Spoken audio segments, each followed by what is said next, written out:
주변 사람들은 다 결혼하고 아기가 있는 친구도 있는데 나는 단기 연애만 하고 있어서 나에게 문제가 있는 것 같아 자책감이 듬. 너무 짧은 연애를 반복한다라는 거는 깊은 인간관계를 맺는 걸 되게 힘들어하는 부분이 있다라는 것이고, 대학, 직장, 아파트의 브랜드나 네임밸류를 말하면 나를 얕잡아 보거나 내가 실수를 하면 그것을 이유로 삼을까봐 걱정됨. Then why would you want to be around those people anyway? 이 SNS가 이제 워낙 우리나라뿐만 아니라 미국도 많이 사용을 하는데, 일단 공통적으로 1등은 유튜브입니다. 2등은 이제 우리나라는 카카오톡. 요즘 위기죠. 카카오. 예. 큰 위기죠. 3위가 이제 인스타그램이고, 미국은 이제 2위가 인스타그램, 3위가 이제 틱톡. 재밌는 게 미국에서는 그 중국 회사인 틱톡 사용을 계속 규제하고 있고 못하게 하는데도 여전히 3위를 하고 있네요. 그러니까요. 이거에 대해서는 어떻게 생각을 하는지. Does Korea have TikTok? Yes, we have. Maybe Not number number 4. Yeah. There are small restrictions on TikTok. So if you work for the government, you cannot have TikTok on your phone.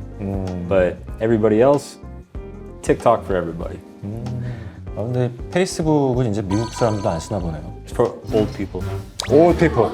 와. Like 카카오 스토리. 페이스북은 메타와 함께 마크 주커버그와 함께 침몰했구나.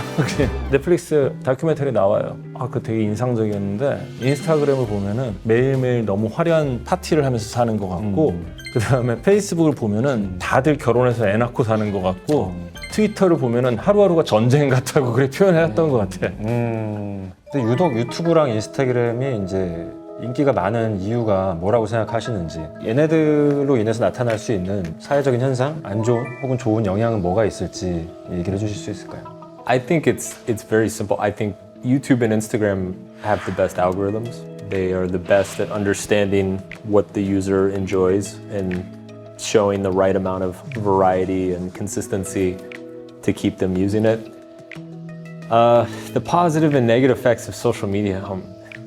We could do an entire episode. The positive effects of social media, I do think people are exposed to more ideas and a wider variety of ideas than ever before. I think it's easier to stay connected with people in your life than ever before, and I also think that's great. The negative effects, obviously, is the social comparison, worrying what other people think about you, worrying that you're falling behind or that you're not good enough or that you're not beautiful enough. Social media just amplifies that, pours gasoline on it. And so if you are a person who already struggles with an insecurity, I think social media can potentially make that insecurity much worse. 지금 든 생각인데, SNS를 사람들이 많이 이용하면 많이 이용할수록 바디 포지티비티에 대해서도 더 같이 막 증폭하는 게 이제 같이 가는 거 아닐까요? Maybe, I guess. I could see body positivity being kind of a reaction to the constant comparison that happens on social media. So like you go on Instagram and you are constantly being shown the most beautiful people with the most perfect photo, photoshopped. Over and over and over and over. So I understand why there would need to be like a counterbalance to that. 인간이 가지고 있는 가장 기본적인 욕구들, 대부분의 사람들은 남들에게 관심을 받고 싶어하는 욕구가 있는데 그거를 충족시켜주는 부분이 있고, 진짜 본연의 나보다는 남들이 날 좀 이렇게 봐줬으면 좋겠다라는, 타인에게 보여주고 싶은 나를 보여주기에 최고의 툴이 되는 게 이제 유튜브와 인스타그램이겠죠. 그러다 보니까 한국에서 행복하기 위한 필수 조건의 첫 번째하고 또 맞닥뜨리는 게 되게 안타까운 게, 요즘에 이제 초등학생들의 꿈이 유튜버, 크리에이터, 아니면 인플루언서 뭐 이런 식으로 흘러가 버린다라는 게, 그게 참 안타까운 일이죠. Oh, in Korea too. Yeah. Hey, we're the same. Okay. 이번에는 그 마크 멜슨 작가님과 함께 여러 가지 좀 상황을 놓고 작가님의 생각과 저희의 생각을 서로 나눌 수 있는 그런 시간을 가져보도록 하겠습니다. 주변 사람들은 다 결혼하고 아기가 있는 친구도 있는데 나는 단기 연애만 하고 있어서 나에게 문제가 있는 것 같아 자책감이 듬. I mean, who's to say everybody's different? Everybody has different needs. Everybody progresses through life at a different speed. I don't think we should be ashamed of being different It doesn't matter if it's at the same speed as everybody else. I mean, at its core, the problem with this scenario is if your standard for a good life is always what other people are doing, you'll never enjoy your life yourself.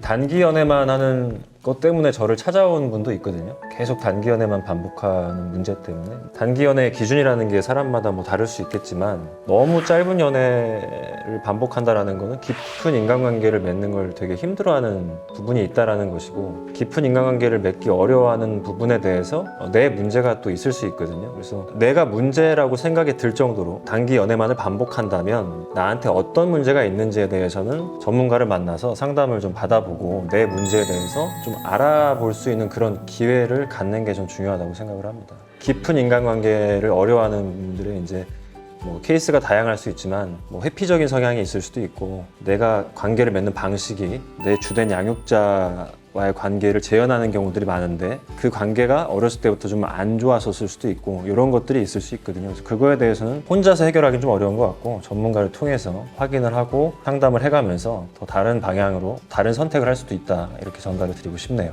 Yeah, I agree. 단기 연애가 아니라 단순하게 연애라고 하면 죄책감을 느낄 필요 전혀 없고요. 제 친구 애들은 대학도 가고 그러는 판인데 뭐 죄책감 느낄 땐 저를 보세요. 네, 아무 문제 없이 잘 살고 있습니다. 네. 대학, 직장, 아파트의 브랜드나 네임밸류를 말하면 나를 얕잡아 보거나 내가 실수를 하면 그것을 이유로 삼을까 봐 걱정됨. If people are going to ignore you or judge you based on what school you went to and not your character or personality or ideas, then why would you want to be around those people anyway? 사실 이런 경우에는 이제 질문하는 분 자체가 본인 스스로 본인을 그렇게 평가하고 판단하고 있다는 거를 반증하는 거죠. 내 스스로 내가 생각할 때 나는 안 좋은 대학을 나왔고 안 좋은 직장에 다니고 안 좋은 아파트에 살고 있다라는 그런 자격지심이 결국 본인이 본인 스스로를 깎아내리고 있는 그런 현상을 만드는 것 같고요. 타인이 나에 대해서 평가할 때는 나의 다른 어떤 사람에 대한 평가라는 거지, 그런 것들로 나를 평가한다? 바꿔 얘기하면 이분이 다른 사람을 평가할 때 그런 것들을 기준으로 평가하고 있을 가능성이 크다라는 거죠. 굳이 그럴 필요가 있을까라는 생각을 합니다. That makes sense. C. 혼자서 조용히 밥 먹는 거를 좋아하지만 주변에서 나를 아싸로 볼까봐 불편해도 참고 억지로 사람들과 어울려 먹음. I think there's a healthy way to do this, and I think there's an unhealthy way to do this. The healthy way is maybe looking at yourself and saying, I would like to be more social. I would like to have more friends or be more connected, but my natural tendency is to be alone. And so I think there's a healthy way to push yourself to be more social. I think the unhealthy way is to say, oh no, what are people going to think if I eat alone? I better go eat with somebody. I think that's the unhealthy way to do this. 일단 나의 어떤 성향적 단점을 고치기 위해서 내가 뭔가 노력을 한다라는 건 굉장히 건강한 방식의 변화를 위한 노력이라서 좋은 건데, 사람들이 이상하게 볼까 봐서 사람들이 날 어떻게 바라볼까, 그런 것들 때문에 움직이는 게 건강하지 않다라고 얘기를 하는 작가님의 의견에 전적으로 동의합니다. 네. 사실 내키지도 않더라도 다른 사람의 부탁을 거절하면 매몰찬 사람이 되어 평판이 나빠질까봐 내 일을 제쳐두고서라도 도와줌. It's so hard. It depends on the request. Depends on the person, depends on, are you always doing this? Are you sometimes? Like, everybody has to do this sometimes. I think it's normal. 저렇게 느끼는 거는 성격상 거절 못하는 사람이 이제 저런 얘기를 하진 않을까 싶고요. 일반적으로 누구의 부탁도 거절을 잘 못하는 사람이 되는데, 제가 여러 차례 얘기했지만 거절 잘 못하는 사람들, 본인의 감정이나 생각을 표현하는 것을 불편해하는 사람들의 특징은 그들이 착한 게 아니라 그렇게 하지 않으면 마음이 불편하기 때문에 그런 모습을 보인다는 얘기 자주 했어요. 거절하고 나면 그 마음이 불편하기 때문에, 그렇게 비춰지는 본인의 모습이 거슬리기 때문에 아마 그런 사람일 가능성이 커요. 그래서 이분은 좀 거절하는 연습을 많이 하셔야 되지 않을까 생각을 합니다. That's a good clarification. I think it's a really important skill to learn how to do this when necessary. If you're not capable of doing this when you need to, I think that's a problem. So yes. Yes, I agree. 한국과 미국이 친하죠. 친한 나라죠, 사실 우리가. 그래서 뭐 더 그런 것 같기도 하고 또 한국이 많이 발전을 하고 성장을 해서 그런 것도 있는 것 같고 사회문화 상황이 그렇게 크게 다르다라는 생각은 잘 안 들었던 것 같아요. 뭐 사실 다큐멘터리 볼 때부터 느꼈지만 통하는 것도 많고 얘기하면서 공감도 많이 되고 작가님과 즐거운 얘기 나눴고요. 작가님 오늘 만나면 그 얘기를 꼭 해주고 싶었던 게 다큐멘터리 초중반에 나왔던 얘기인데 이게 딱 꽂혀서 인상 깊었던 게 행복해지면 모든 문제가 해결되는 게 아니라 모든 문제를 해결해야 행복할 수 있다라는 얘기가 잠깐 나오거든요. 저는 그 문장이 굉장히 좋았었습니다. It's been a pleasure being here. I'm quite jet lagged, so this is an experiment in lucidity. But thank you for having me on and talking through the ideas of the book with me and sharing some of the information about your culture. It's been fascinating, and I really appreciate it. 감사합니다. 예. Nailed it. 나와주셔서 감사하고요.